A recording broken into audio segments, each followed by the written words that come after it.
Hello my dear friend, welcome to my YouTube channel the selection power. The selection power के YouTube channel पर friend आपका बहुत बहुत स्वागत है। आइए फ्रेंड, आज हम पढ़ने जा रहे हैं साइंसिस का लेक्चर नंबर 9। लेकिन फ्रेंड उससे पहले थोड़ा क्विट हो जाए। हौसला हो बुलंद तो मुट्ठी में हर मुकाम है। अगर हौसला हो बुलंद तो मुट्ठी में हर मुकाम है।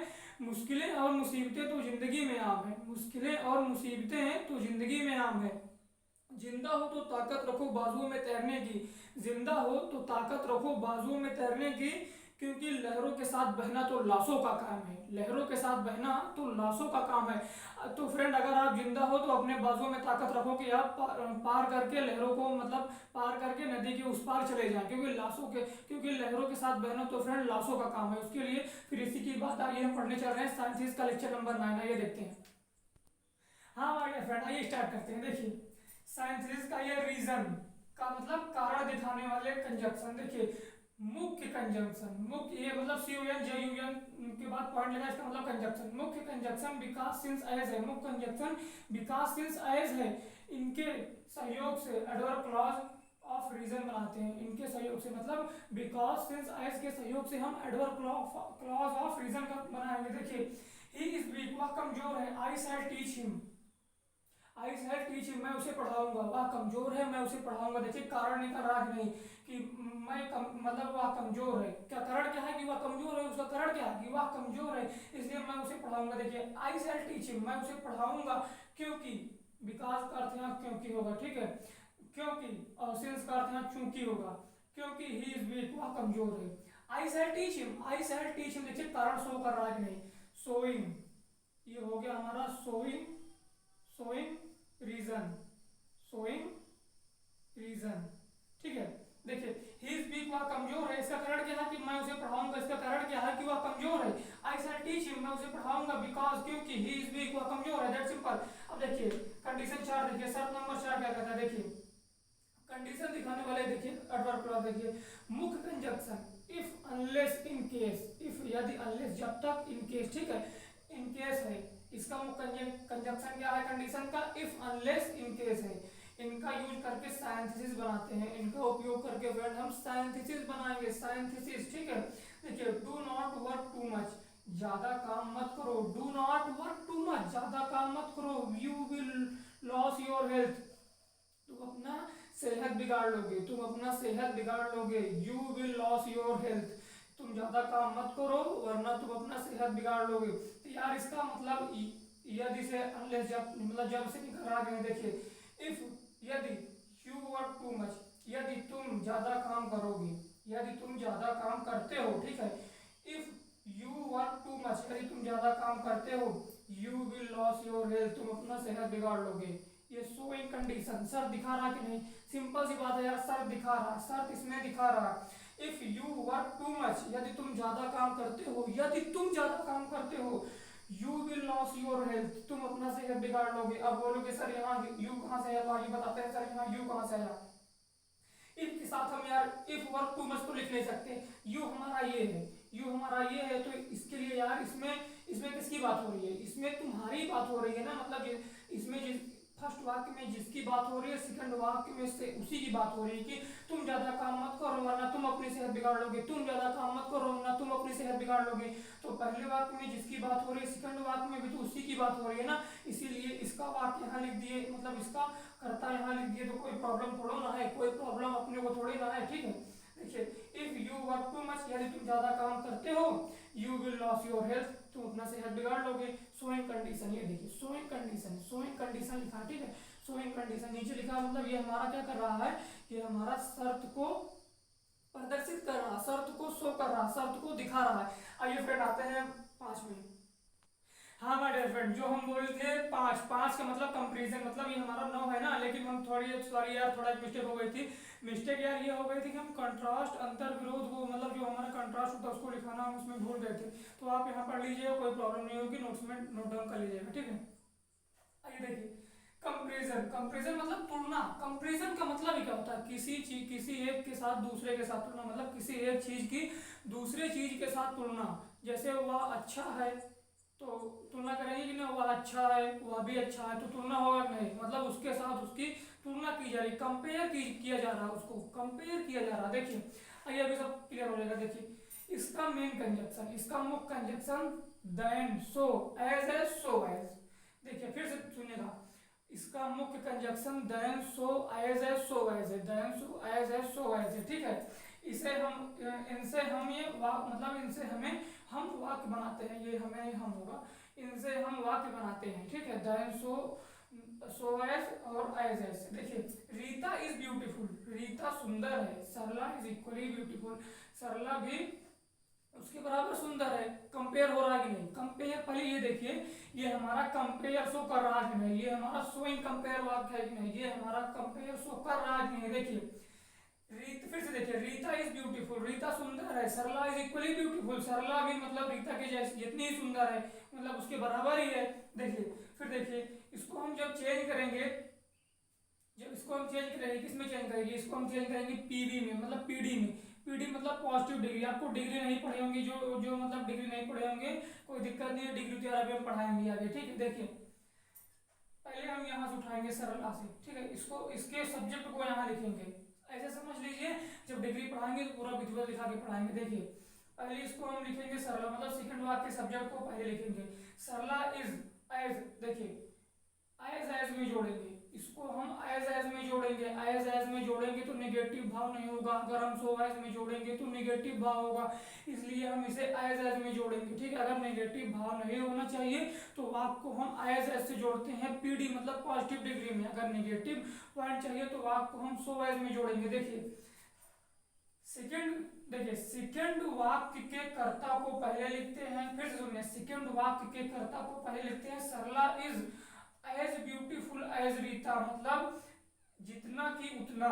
एज एज का अर्थ होता है जितना की उतना, एज एज का अर्थ क्या होता है, जितना की उतना। देखिए Sarla is as beautiful as Rita, Sarla उतनी ही सुंदर है जितनी की रीता, सरला उतनी ही सुंदर है जितनी की रीता। और फिर ये दोनों वाक्य में क्या हो रहा था, रीता सुंदर है, सरला उसके बराबर सुंदर है, तो इसमें जोड़ के हम क्या बना दिए, सरला उतनी ही सुंदर है जितनी की रीता, सरला उतनी ही सुंदर है जितनी की Rita, Sarla is as beautiful as Rita, Sarla is as beautiful as Rita, मतलब सरला उतनी ही सुंदर है जितनी की रीता।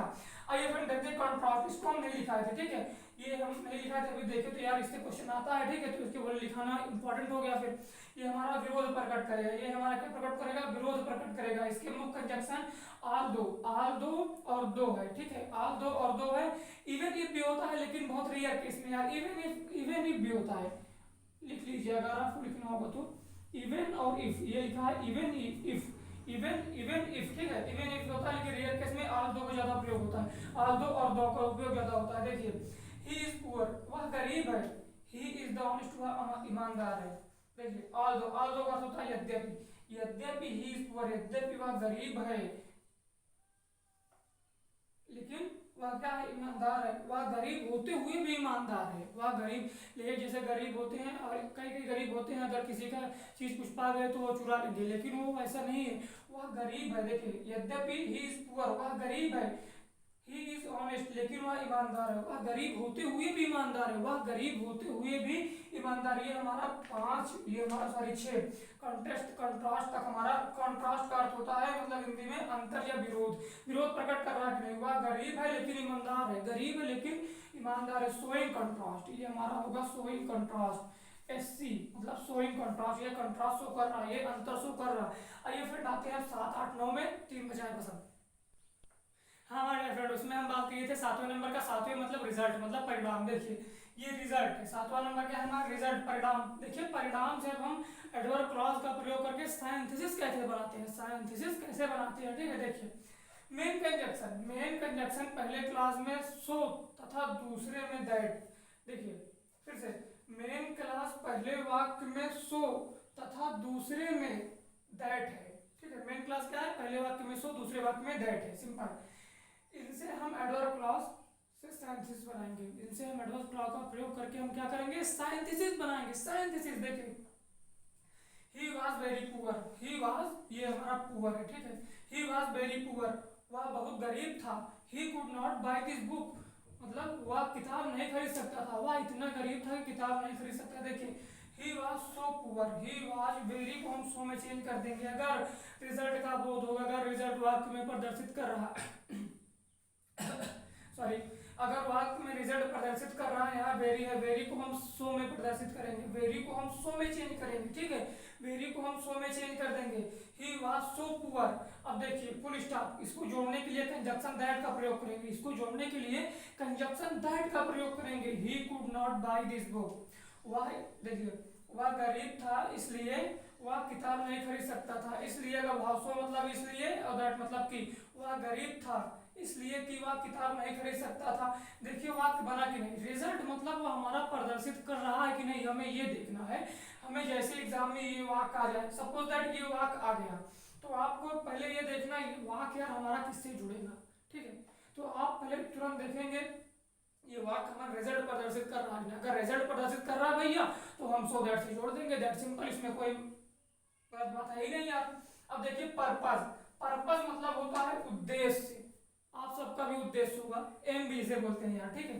पर्पस मीन्स होता है उद्देश्य। देखिए so that, in order that, list आदि है, इसके मुख्य कंजक्शन क्या है, so that, in order that, और देखिए इन ऑर्डर दैट और लिस्ट है। फिर से देखिए पर्पस के मुख्य कंजक्शन फ्रेंड सो दैट, ठीक है, इन ऑर्डर दैट और लिस्ट है, ये हम नहीं बोल रहे, ये हमारा रूल बोल रहा है, मेरी क्या औकात यार मैं कि कुछ बोलूं। देखिए आदि है, सो दैट, सो दैट का अर्थ होता है ताकि, सो दैट का हिंदी में अर्थ होगा ताकि, so that, in order that के बाद, ठीक है, so that, so that in order that के बाद में माइट तथा लिस्ट के बाद शुड लगता है। देखिए वाक्य में सो दैट अगर आएगा, सो दैट के बाद, so that in other that के बाद वाक्य में क्या लगेगा, में माइट का प्रयोग होगा, वाक्य में माइट, सो दैट या इन अदर दैट के बाद सो में वाक्य में माइट का प्रयोग होगा। अगर लिस्ट आया है, लिस्ट के बाद हम किसका प्रयोग करेंगे, ऑब्वियस सी बात है सेट का प्रयोग करेंगे। देखिए I drew my sword. I drew sword means होता है तलवार।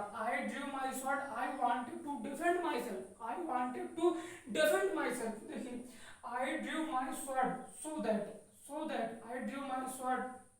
I drew my sword so that I might defend myself. I might defend myself. अब देखिए यहाँ so that का प्रयोग वाक्य में हुआ है, so that का प्रयोग हुआ है ना, तो so that को हम किसमें चेंज करेंगे, so that को फिर हम ऑब्वियस सी बात है so that के साथ हम बदल, जब so that में बदलेंगे तो हम may या might का प्रयोग करेंगे, may या might। अब यहाँ might क्यों लगा, देखिए might इसलिए लगा क्योंकि ये हमारा जो यहाँ आप बोलेंगे यार सर मैं भी तो लग सकता है, हाँ सर मैं लग सकता है, लेकिन हम कहाँ करेंगे यार मैं नहीं लगेगा, लेकिन मैं कब लगेगा, जब ये हमारा वाक्य प्रेजेंट में होगा, प्रेजेंट इंडेफिनिट में होगा, ये हमारा वाक्य पास्ट इंडेफिनिट में है, पास्ट इंडेफिनिट में वर्ब किसी फॉर्म का प्रयोग हुआ है, तो मैं किसी फॉर्म क्या होती है, माइट होती है, तो इसलिए यहाँ माइट का प्रयोग हुआ है ना कि मैं का प्रयोग हुआ। अगर आप मैं का प्रयोग करते हैं तो पूरा वाक्य साफ साफ गलत माना जाएगा, अगर आप मैं का प्रयोग करेंगे तो पूरा वाक्य यहाँ गलत माना जाएगा, यहाँ हम माइट का प्रयोग करेंगे।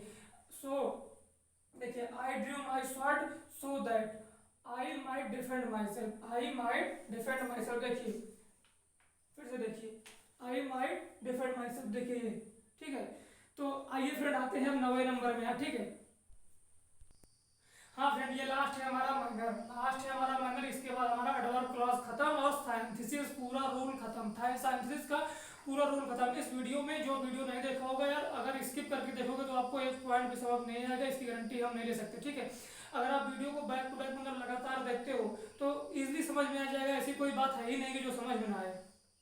और पूरी मतलब जो पूरा 8 वीडियो है इसका डिस्क्रिप्शन में लिंक दे दूंगा, ठीक है, वहां से आप देख लीजिएगा, ठीक है।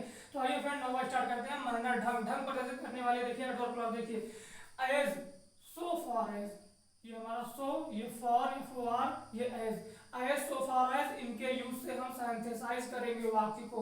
इनका मुख्य कंजक्शन क्या है आपको पता लग गया होगा, मुख्य कंजक्शन क्या है कमेंट करके बताना। इनका मुख्य कंजक्शन है as so far as, as so far as इनका मुख्य कंजक्शन है। ये हमारा है एज, ये हमारा है सो फार है, इसका मुख्य कंजक्शन 2 ही है, सिर्फ 2 ही बारे में पढ़ना है, ठीक है। इसका मुख्य कंजक्शन 2 है, इनके प्रयोग से हम वाक्य को सिंथेसाइज करेंगे। देखिए you have treated me in a certain way, you have treated me, you have treated, किस टेंस का वाक्य, कमेंट करके बताना किस टेंस का वाक्य। You have treated me in the certain way, I will treat you, I will treat you in the same way, I will treat you, ये हमारा है प्रेजेंट परफेक्ट का, ठीक है। ये हमारा है प्रेजेंट परफेक्ट का, इसमें चुका है, चुकी है, चुके हैं याद आ गया होगा, ठीक है। You have treated me in a certain way, I will treat you in the same way, ठीक है। इसको हम सिंथेसाइज करेंगे, इस वाक्य को हम क्या करेंगे फ्रेंड्स, सिंथेसाइज करेंगे। देखिए, I will treat you as, I will treat you, I will treat you, I will treat you, I will treat you. दूसरे वाक्य के पूरे वाक्य को हम लिखेंगे पहले, मतलब कर्म सहित, इसको छोड़ेंगे बस, इतना भी छोड़ देंगे बस। I will treat you as, as का प्रयोग करेंगे, you have treat me. I will treat you, देखिए मैं तुम्हारा इलाज करूंगा, मैं तुम्हारा इलाज करूंगा, यू हैव ट्रीटेड मी, मतलब तुम्हें मैं तुम्हारा इलाज करूंगा, मैं तुम्हारा, आई विल ट्रीट यू, मैं तुम्हारा इलाज करूंगा, यू हैव ट्रीटेड मी, तुम मेरा इलाज कर चुके हो, तुम मेरा इलाज कर चुके हो। देखिए, मैं तुम्हारा इलाज वैसे ही करूंगा जैसा कि तुमने मेरा इलाज किया है, मैं तुम्हारा इलाज जैसा कि, ठीक है, मैं तुम्हारा इलाज वैसे ही करूंगा जैसे कि तुमने मेरा इलाज किया है। अगर किसी को समझ में ना आए तो कमेंट करके बता देना यार, इसे ऐसी कोई बात है ही नहीं कि यार समझ में ना आए। इंग्लिश वेरी इजी है, यूपी बोर्ड के विद्यार्थियों के लिए यार अब डरना है आपको, ठीक है। इंग्लिश वेरी इजी है, वी इजी। आज और देखिए, कल जहां तक है एक वीडियो बनेगा इंग्लिश में 90+ कैसे लाएं, इंग्लिश में 90+ कैसे लाएं, कल या अभी कोई फिक्स डेट नहीं है, बन सकता है इसी हफ्ते में, ठीक है। तो आई विल ट्रीट यू, मैं तुम्हारा इलाज करूंगा जैसा कि यू हैव ट्रीटेड मी, जैसा कि तुमने मेरा इलाज किया था। तो फ्रेंड, आज की वीडियो में बस इतना ही। आप स्वस्थ रहें, मस्त रहें, पढ़ते रहें, ये मेरी ईश्वर से कामना है, ठीक है। आज की वीडियो में बस इतना ही, फिर आगे कल मिलते हैं एक नए लेक्चर, एक नए एनर्जी के साथ। आज की वीडियो में फ्रेंड बस इतना है। अगर मेरा चैनल सब्सक्राइब नहीं किया, चैनल को सब्सक्राइब करें और वीडियो को लाइक शेयर कमेंट जरूर करें, अपने दोस्तों में शेयर करें, स्पेशली अपने दोस्तों में शेयर जरूर ही करें, ठीक है। तो धन्यवाद।